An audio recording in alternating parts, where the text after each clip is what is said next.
Next up, we have the 2020 Charles Joguet Chinon Cuvee Terroir. The first thing I want to point out about this bottle, and of course, the first thing I always do whenever I'm unfamiliar with the bottle, is turn it around, check that back label to see who imported this wine, if it's coming from Europe.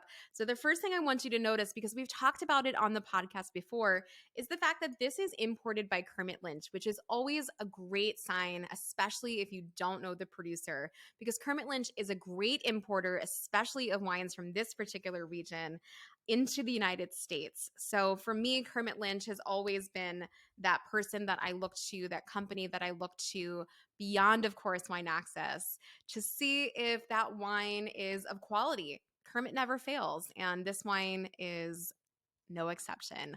I was really excited when the wine team brought this to me as a possibility for our Loire Valley episode, which is the episode in which this is featured in.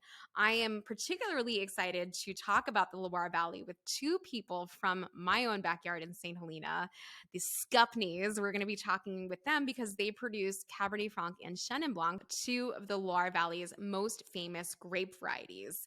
And they, of course, have a lot of experience with the Loire Valley. I've actually only been once, and it's been a very long time since I've been there, but I still remember it like it was yesterday. I think I was only 13 or 14, but I recall it being so epically beautiful. And if you've not been there, it's sort of marked by all of these gorgeous chateaus that line the river that goes through the entire valley. When we talk about things like what grows together goes together, and if you've watched that particular episode, you know we have used the Loire Valley as a great example of this iconic adage, right? What grows together goes together. We drink the wines, we make the wines that go with the food that is traditionally grown there. And for the Loire Valley, that is going to be all of your great cheeses. There's a lot of things that we can do, play around with in terms of what grows together goes together in the Loire Valley, but I think cheese in particular. And this is a great example of a red wine that actually works really well with cheese. So this is 100% Cabernet Franc. It is coming from the region of Chinon in the Loire Valley. And if you're unfamiliar with Cabernet Franc is actually the parent varietal of our friend Cabernet Sauvignon. So Cabernet Franc and Sauvignon Blanc got together. They had a baby. They made Cabernet Sauvignon. So you're going to see a lot of Cabernet Sauvignon qualities in Cabernet Franc, but it really is its own thing. It's also a bit of a shapeshifter. So you can see a lot of different versions of Cabernet Franc. If you've had them from places like Napa Valley, they can be very rich and very floral. If you've had them from places like Bordeaux, especially on the right bank where they are a little bit more front and center, you'll notice there's an herbaceousness to them. There's still a richness to them, especially because they're often bolstered by grapes like Merlot and Cabernet Sauvignon. But if you're having it in its purest form, which I think is indicative of the Loire Valley, Cabernet Franc from Chinon especially is going to have a lightness to it. It's still going to be really lush, but there's a softness to it that almost reminds you of Pinot Noir. The other thing I think you should always notice about Chinon is that there is an herbaceousness to it.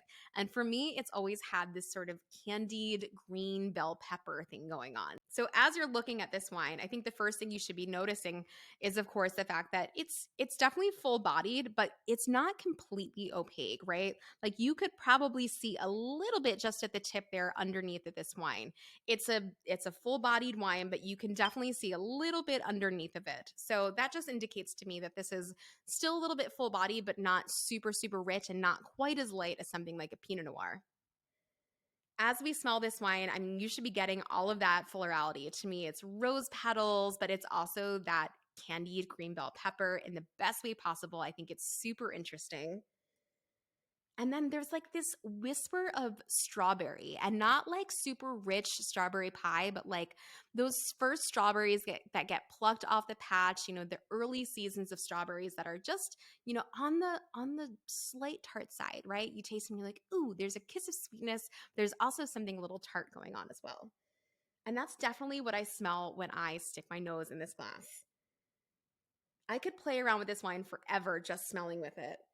But man, if you aren't getting that strawberry, and we're heading right into that season, go do yourself a favor. Go smell a fresh strawberry and then stick your nose in this glass and then tell me that I'm wrong, because I don't think I am. So, so fun.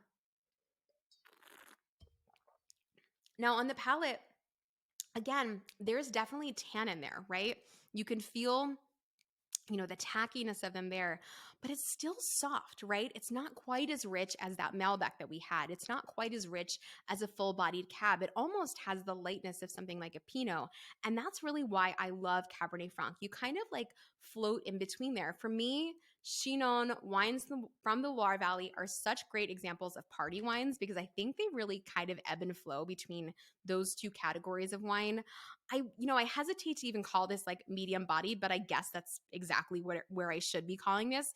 It's a medium bodied wine, but I think that if you wanted to will yourself to call this a full bodied wine, you could. And if you wanted to will yourself to call it a light bodied wine, you could probably do that as well. For me, this is a wine that you could definitely serve with a chill on it. I'm loving that I'm still getting all of these like great florals, these like violets, these really purpley flowers. But what I love is that, red wine and cheese is a really tough pairing, right? Often we don't have enough acid and we have too much tannin in red wine for it to work really well with cheese. But Chinon, and this is what I was talking about with what goes together in the Loire Valley. Chinon in particular, I think actually is one of the few red wines that works really well with cheese. And when we're talking about what goes together, we should be talking about goat cheese. So as soon as we move out of that fresh goat cheese category and into something that's a little creamier, a harder goat cheese, then we can talk about introducing red wines like this. And this is such a great pairing, especially if you want to play around with red wines and cheese. Of course, if you don't, I would be firing up that grill just like I was for the Malbec and getting all of my vegetables on there, all my zucchinis, my squashes, my tomatoes. I'd be getting everything I can on the grill, getting it a little bit charred, and then enjoying it with something like this Chinon. I think it's a perfect pairing for summer. It's a great summer red wine and a classic example of the region and what this region can do with Cabernet Franc. All right, I can't wait to show you what's next.